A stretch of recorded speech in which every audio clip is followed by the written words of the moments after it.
All right, we have a big update on the SmashJT.com situation. If you remember yesterday, we talked about how SmashJT's website and his Kotaku Detected website got shut down. And Wix took it down due to harassment claims. Nick Calandra, this guy's been enemy number one the last week or so.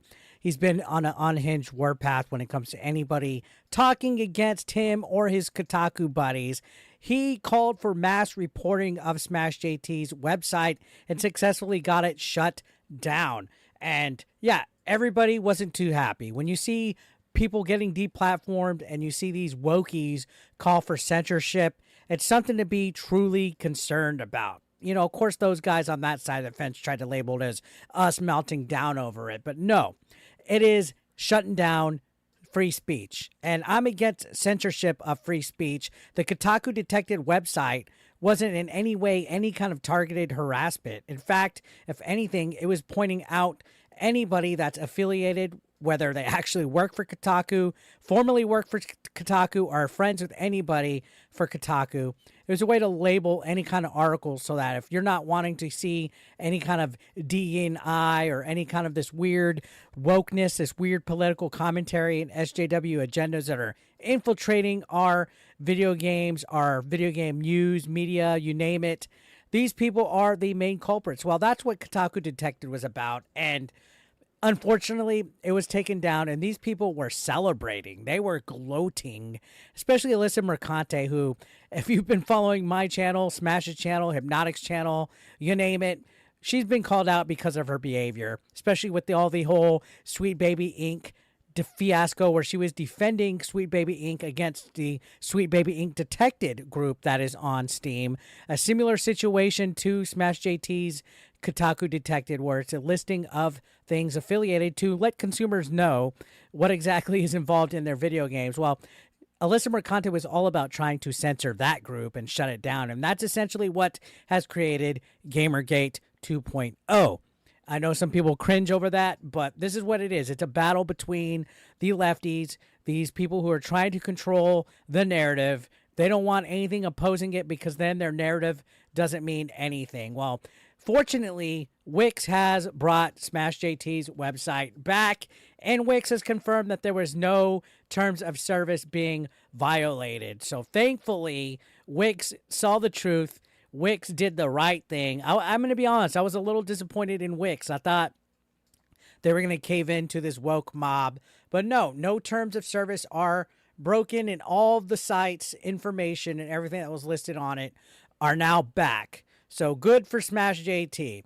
If you guys haven't known in the past, I did have my back and forth with Smash JT, but the one thing that I do agree is calling out all this wokeness, all these people that are bad for the gaming industry, like Alyssa Mercante, that are essentially becoming venomous. These people contact people's families. They contacted Smash JT's family and saw absolutely nothing wrong with it. They tried to harass, they tried to intimidate, they tried to shut people down, they tried to censor people.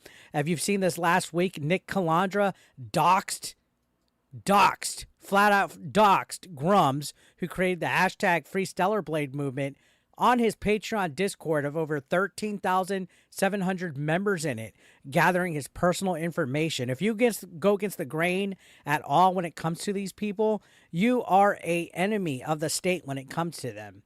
They tried to silence the truth by getting rid of Smash JT's website, and it failed epically. And I am absolutely thankful for that. You know, Gamergate isn't dead.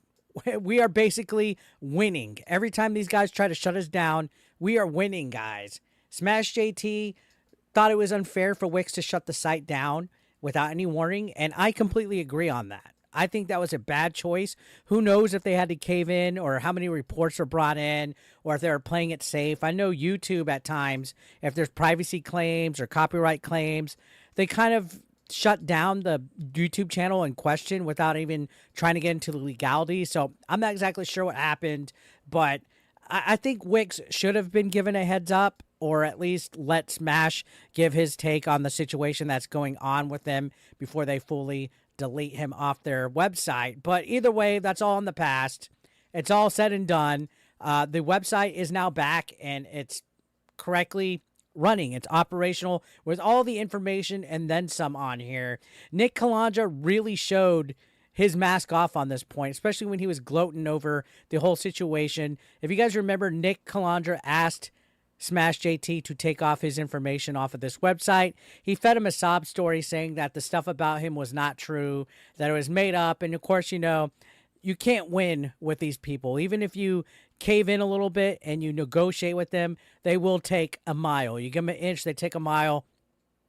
Nick, after he had his information removed, basically asked all of his followers to report Smash JT's website, and they successfully shut it down. So going forward, I think we need to play hardball back. Don't negotiate with these people. Don't cave in with them. Don't try to hold a conversation with these guys. As a matter of fact, I think we should let X and even Patreon and Discord, which are the two platforms that he's abusing by doxing Grums, and let them know about his behavior. Now, I got to say this when it comes to people like Alyssa Mercante who are gleeing over this and thinking it was an awesome win and set a precedent. You guys need to get a life. You guys need to stop being insufferable, and you guys need to apologize to the people that you constantly attack passive-aggressively on social media. You guys need to admit your faults. You need to admit that you guys are insufferable and that you guys cause a lot of this ruckus here. You guys claim that it's for diversity and for the greater good, but no, you guys are honestly only in on it for yourselves. I wholeheartedly believe that Alyssa Mercante doesn't give a crap about any of her followers. Jessica Cogswell doesn't give a crap about anybody that honestly reads her things. They just want their political commentary and their agendas pushed on to everybody. Oddly enough, that are gamers. They hate everybody that's a gamer. They hate straight male gamers. Now, they accused Kotaku Detected of harassment, but they were doing the same thing by posting profiles of people that were making videos about them. Alyssa Mercante literally had a spreadsheet out there of people that were making videos about her in order to entice targeted harassment. And, you know, she calls Kotaku Detected a hit list. But honestly, what's the difference between Smash JT's website and her website? Now, let's talk about Nick Calandra. Of course, he's the Second Wind co-founder. He's formerly of The Escapist. This guy's nuts. He tried to sabotage Smash JT's website, and then he hid behind protected tweets and basically just directed everybody to mass report Kotaku Detected page. And he's claiming that it was for safety and protection, but honestly, it was a desperate attempt to silence and censor somebody's free speech, right? He saw the Kotaku Detected website as a threat to his narrative, to Alyssa Mercante's narrative. Whether he's a simp for Alyssa Mercante or whatnot, who cares at this point? The bottom line is, these guys are journalists. They're supposed to be in favor for integrity when it comes to freedom of speech. These guys should be about freedom of speech. They shouldn't be about deplatforming people. As a journalist, they should know what it's like to fight for free speech. But no, these are the scum of the earth.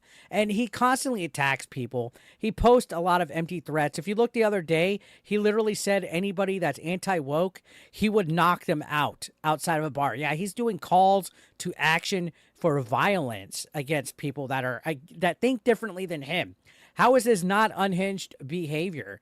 If you oppose him, he's going to attack you. And this caused a lot of backfire. This guy has literally shown that he's worse than Alyssa Mercante. This guy's probably the most woke, worst, deplatforming, pro-censorship human being out there.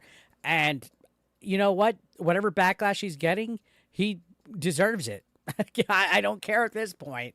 I think his attempts to silence Smash JT have been thwarted. It was all for naught. And now it's going to get more attention. You're seeing mainstream websites. You're seeing side scrollers cover this. You're seeing that Park Place cover this. You're seeing all sorts of YouTubers cover this. Smash JT is just going atmospheric at this point with all the free publicity these people are giving him by attacking him.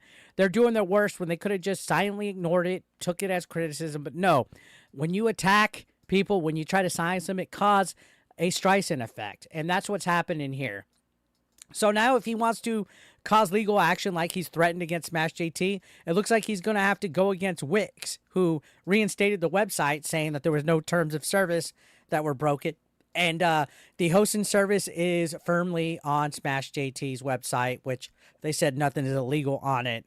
So the site is well within its rights to be hosted by Wix, and it's allowed to feature the information that is about public figures. These guys try to say they're private figures. No, you are a public figure that writes for a website, and all of those profiles are featured on Kotaku's website. You have social media that features the same exact contact information that was on there. And you guys try to say that contacting Smash JT's wife wasn't at worst.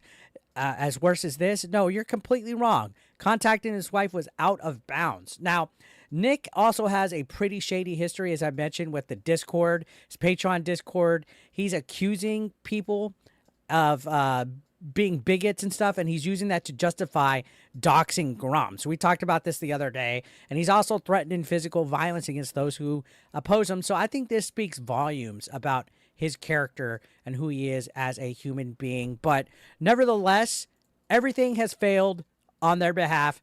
We got a big victory today. Smash JT's website is back online, and it proves that truth will always come out. The truth will always set you free. If you try to undermine the truth and facts, it's all for naught. You will completely fail, especially if you're for the side of wokeness. It always fails. Backlash for the woke always happens this day and age. People are tired of being silenced. People are tired of having to deal with all this politically correct bullshit for people that are just as hateful as what they claim other people to be. So I'm happy about this, and I think it's great. Everybody that helped Smash JT out, everybody that reported and messaged Wix about it, thanks. Now I think the next step is taking care of Nick Calandra, whether it's reporting Discord or Patreon and his behavior. So let's see what happens from here, guys. I appreciate y'all. Thank you so much for watching. Subscribe if you're brand new. I'll see you on the next video. Take care.